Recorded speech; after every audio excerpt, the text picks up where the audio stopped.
ॐ अज्ञानतिमिरान्धस्य ज्ञानञ्जनशलाकया चक्षुरुन्मिलितं येन तस्मै श्रीगुरुवे नमः। भगवते वासुदेवाय ॐ नमो भगवते वासुदेवाय ॐ नमो भगवते वासुदेवाय।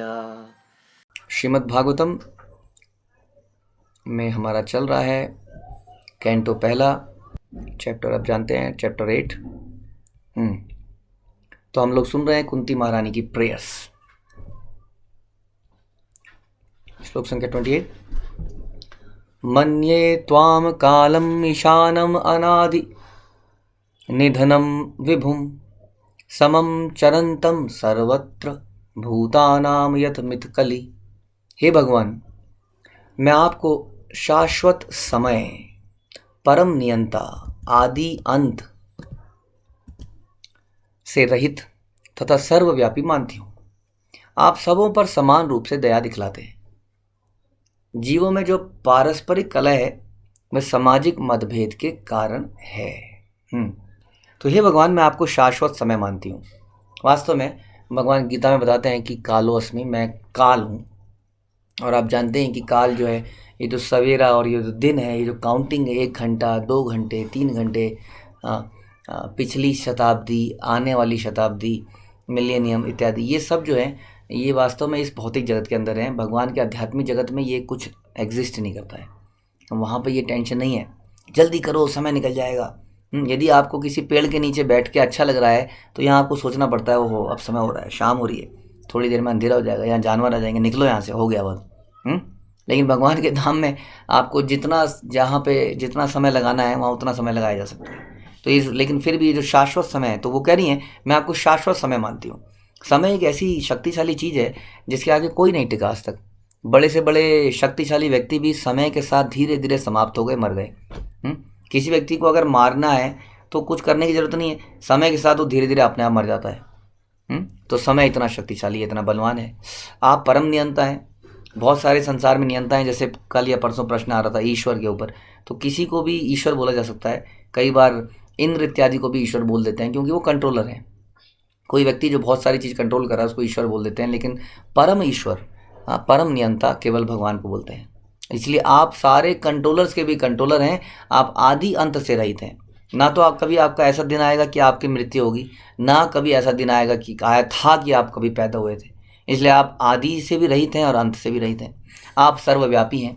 ऑल्दो मेरे सामने खड़े हैं कृष्ण के रूप में, बहुत सुंदर रूप में, फिर भी आप सर्वव्यापी भी हैं। अगर आप विद्यमान नहीं होते हैं तो प्रकृति का एक कण भी नहीं हिलता है। जैसे कुछ दिन मैंने हमने पहले बताया था कैसे इलेक्ट्रॉन्स अपने अपने उसमें परिधि के अंदर उसमें घूमते हैं, कोई एंटी क्लॉकवाइज, कोई क्लॉकवाइज। तो एक एक कण जो है आपकी वजह से ही चलायमान है। यदि आप नहीं होंगे तो संसार चल ही नहीं सकता एक सेकंड भी। इसलिए आप सर्वव्यापी हैं। आप सबों पर समान रूप से दया दिखाते हैं। क्योंकि आप जो भगवान के भक्त नहीं हैं उनको भी खाने की, सोने की, रहने की, सांस लेने की सारी ज़रूरतों को पूरा करते हैं। जो आपको गाली देते हैं उनको भी आप उनके जीवन की आवश्यकताओं को पूरी करते हैं। इसलिए आप सबों के रूप से सबों के ऊपर दया दिखाते हैं। जीवों में जो पारस्परिक कलह है वो क्यों है? सामाजिक मतभेद के कारण है। क्या मतभेद है? मतभेद है कि ये अमेरिकी है, मैं इंडियन हूँ, वो नेपाल का है, वो पाकिस्तानी है। उसके बाद चलो ये तो लड़ाई हो गई। उसके बाद इंडिया में ये हिंदू है, ये मुस्लिम है, ये गोरा है, ये काला है, ये नॉर्थ इंडियन है, ये साउथ इंडियन है, ये हायर इनकम क्लास का है, ये MIG फ्लैट का है, ये HIG फ्लैट का है, ये LIG फ्लैट का है।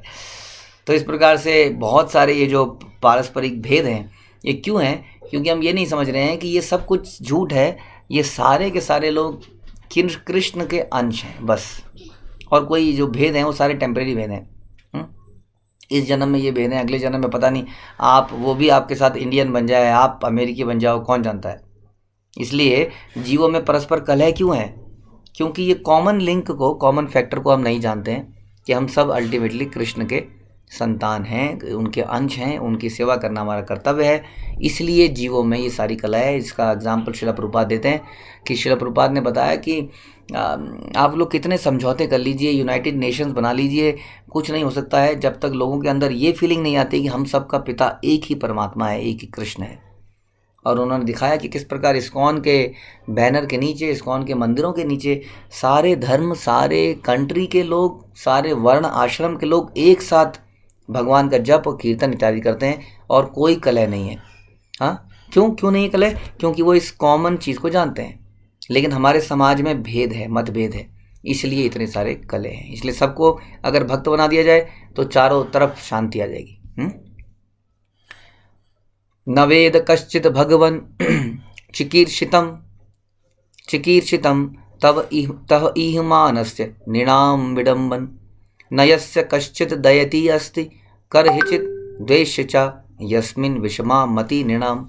हे भगवान, आपकी दिव्य लीलाओं को कोई नहीं समझ सकता है, क्योंकि वह मानवीय प्रतीत होती है और इस कारण भ्रामक है। कई लोग कहते हैं कि कृष्ण को एक शिकारी ने बाण मारा और अंत में और कृष्ण की मृत्यु हो गई। तो इस प्रकार से आपकी जो लीलाएं हैं वो भ्रामक हैं, वो कंफ्यूज कर देती हैं आदमी को। हाँ, लोगों को लगा कि कृष्ण एक जेल के अंदर, कई लोग कहते हैं तुम्हारा भगवान कैसा है जो एक जेल के अंदर पैदा हुआ, कितना लाचार है। वो एक माता के गर्भ में आया। तो ऐसे ऐसे विचार लोग बना लेते हैं, क्यों? इसलिए कह रहे हैं कि आपकी जो लीलाएं हैं वो मानवीय प्रतीत होती है और इस कारण भ्रामक है। लोग कंफ्यूज जाते हैं, लोग समझ नहीं पाते हैं। जैसे कि ब्रह्मा जी कंफ्यूज हो गए थे कि क्या यही भगवान है जो दूसरों का झूठा खाता है, दही चुराता है, दूध चुराता है? ये भगवान कैसे हो सकता है? इंद्र को भी कंफ्यूजन हो गई।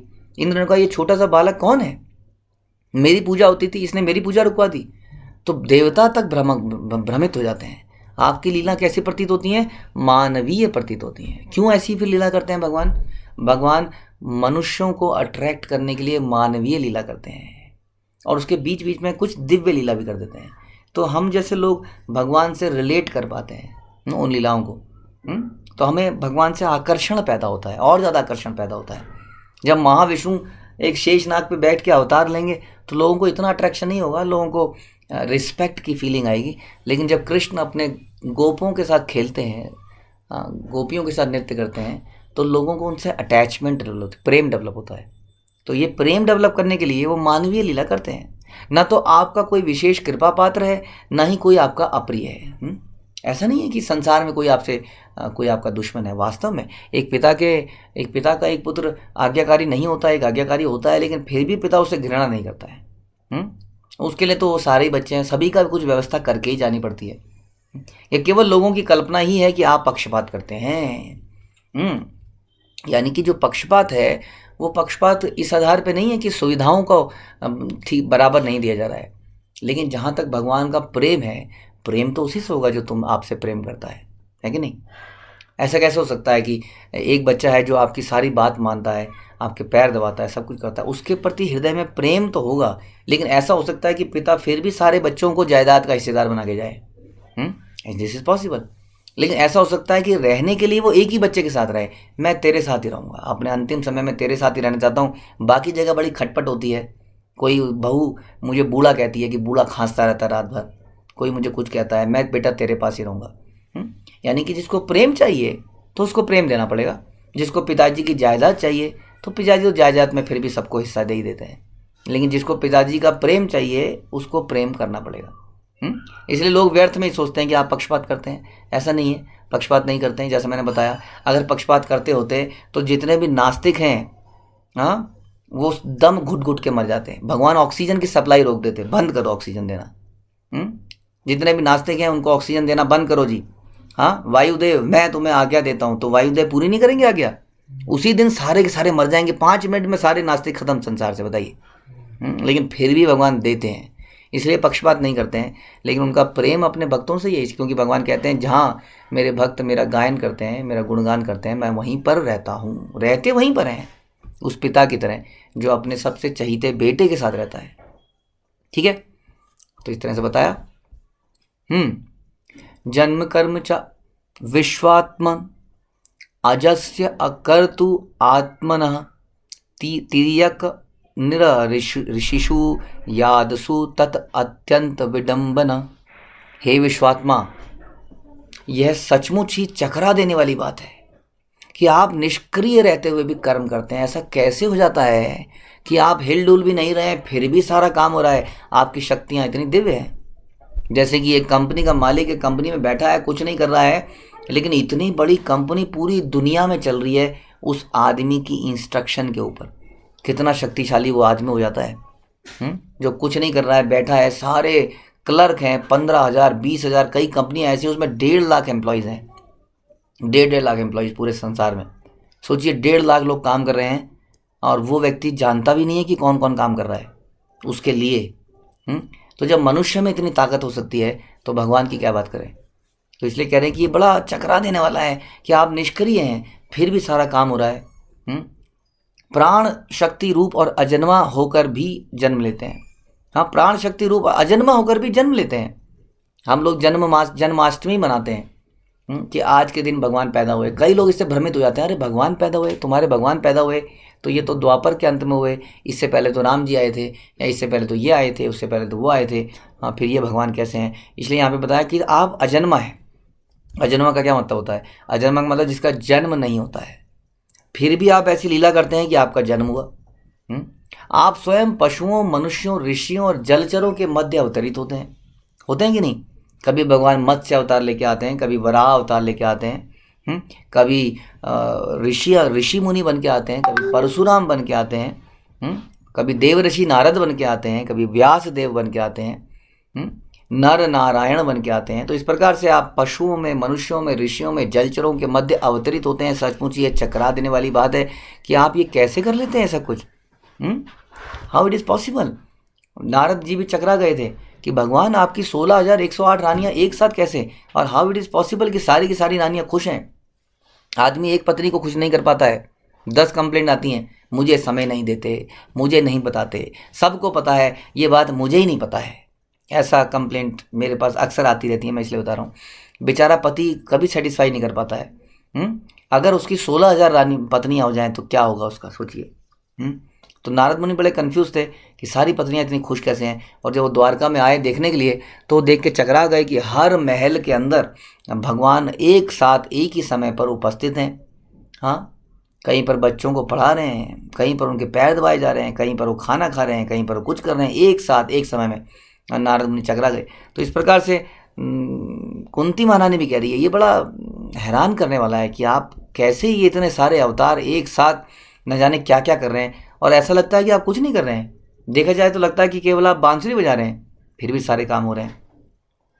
गोपिया ददे त्वयि कृता गसी दाम तावद याते दशा अश्रु कलिल अंजन सभ्रम अक्षम वक्तरम निनीय भय भावनया स्थितस्य सा माम विमोहयति भी अपि यत विभेति। हे कृष्ण, जब आपने कोई अपराध किया था आपने, तब यशोदा माता ने आपको बांधने के लिए रस्सी उठाई। समरी में बता रहे हैं दामोदर लीला को, किस प्रकार भगवान ने क्या अपराध किया था। भगवान ने दही का इतना बड़ा बर्तन को फोड़ दिया। सोचिए कितना टाइम लगता होगा जमाने में, बिलोने में, बिलो के एक एक चीज़ को निकालने में बड़ी मेहनत लगती है। और वो सबसे बड़ी बात थी कि वो बड़ी स्पेशल गाय थी जिसमें भगवान का दूध आता था। हाँ, उन गायों जिनमें सुगंध आती थी उस दूध में से, ऐसी गायों के दूध को उसमें दही निकाला गया, मक्खन निकाला गया, उसको बस मारा और फोड़ दिया जैसे कोई बात ही ना हो। और फोड़ के भी क्या किया, पूरे घर में फैला दिया। सोचिए आप, तुम कई आप में से माएँ हैं, आपका बच्चा जो है घर में कुछ तेल गिरा दे, बस छोड़ दीजिए दही और घी, तेल गिरा के पूरे घर में फैला दे तो क्या करेंगे आप उसके साथ। और घर में फैला दे पहले तो चारों तरफ, उसके बाद उसको दीवारों पे पोत दे, उसके बाद पैर पे थप थप थप थप थप थप करके दीवारों में छींटे मार दे, उसके बाद उन पैरों से पूरे घर में चले, चारों घर में, पूरे घर में तेल ही तेल हो जाए। ऐसा अपराध भगवान ने कर दिया था। तो इसलिए कह रही है, जब आपने कोई अपराध किया तब यशोदा ने आपको बांधने के लिए रस्सी उठाई तो आपकी व्याकुल आंखें अश्रुओं से डबडबा गई। किसकी आंखें डबडबा गई? जब इस लीला को हम सुनते हैं भागवतम में तो हमारे आचार्य बताते हैं कि यमराज जिसको देख के घबरा जाता है उसकी आंखें घबरा गई यशोदा को देख के, छोटे से डंडे को देख के। यशोदा माता का जो बताते हैं डिस्क्रिप्शन, वो इस प्रकार बताते हैं कि वो साइज में मोटी थी थोड़ी, हाँ ऐसा बताते हैं। और वो जब भगवान के पीछे भाग रही थी तो बेचारी भागती भागती हाँफ के थक गई थी, तब भगवान ने कहा चलो ठीक है। हाँ, अब सोचिए ऐसा व्यक्ति है जो कि बहुत ज़्यादा फुर्तीला, कोई ताकतवर ऐसा नहीं लग रहा है, मसल मैन। हाँ, एक माता है, मोटी सी है थोड़ी सी, एक डंडा पकड़ रखा है, क्या कर लेंगी वो? अगर भगवान भागेंगे तो पकड़ भी नहीं पाएगी। लेकिन आपकी आंखें जो हैं अश्रुओं से डबडबा गई, डर गए जैसे कि आप, जिससे आपकी आंखों का काजल धुल गया, पूरा मुंह काला हो गया। यद्यपि आपसे साक्षात काल भी भयभीत रहता है, फिर भी आप भयभीत हुए। यह दृश्य मुझे मोहग्रस्त करने वाला है। इसीलिए आम आदमी कंफ्यूज हो जाता है, क्या यही भगवान है? तो कुंती महारानी लेकिन जानती हैं, क्योंकि भक्त्या मां अभिजानती, भक्त जानते हैं कि भगवान की दिव्य लीलाएं और वो क्यों करते हैं लीलाओं को, जैसा कि हमने पहले बताया।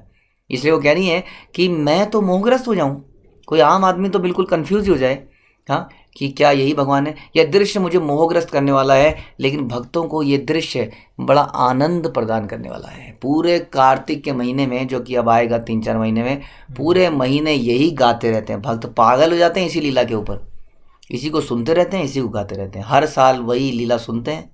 हाँ, और जितनी बार भी सुनते हैं, क्योंकि इतना प्रेम है भगवान से, उतनी बार और अच्छी लगती है।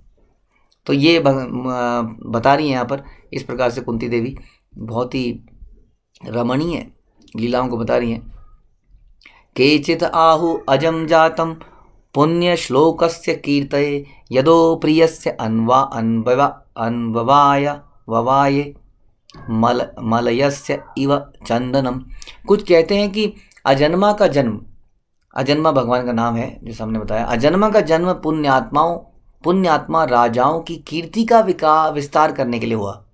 कुछ कहते हैं कि आप अपने परम भक्त राजा यदु को प्रसन्न करने के लिए जन्मे, आप उसके कुल में उसी प्रकार प्रकट हुए जिस प्रकार मलय पर्वत में चंदन प्रकट होता है।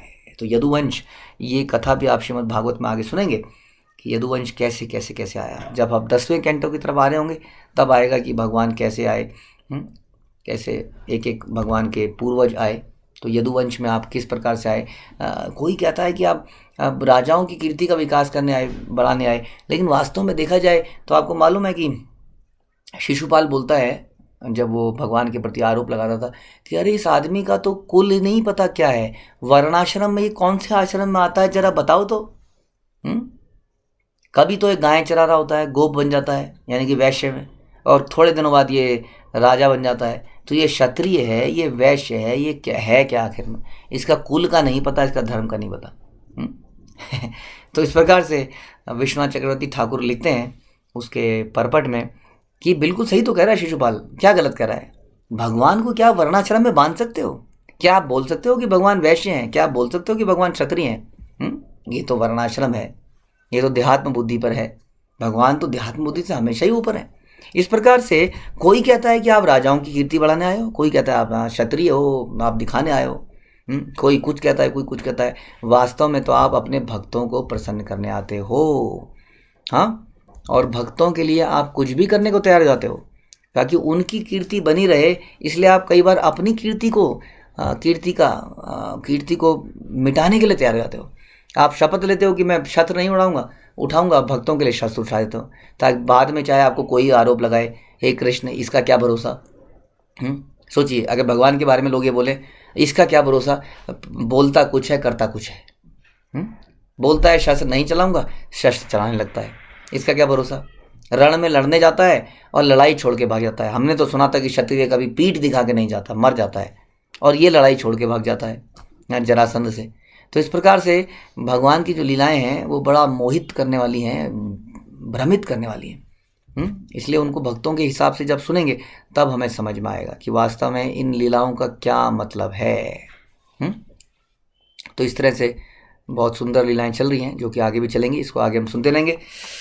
अभी इसको यहीं समाप्त करते हैं। श्रील प्रभुपाद की जय, ग्रंथराज श्रीमद् भागवत की जय।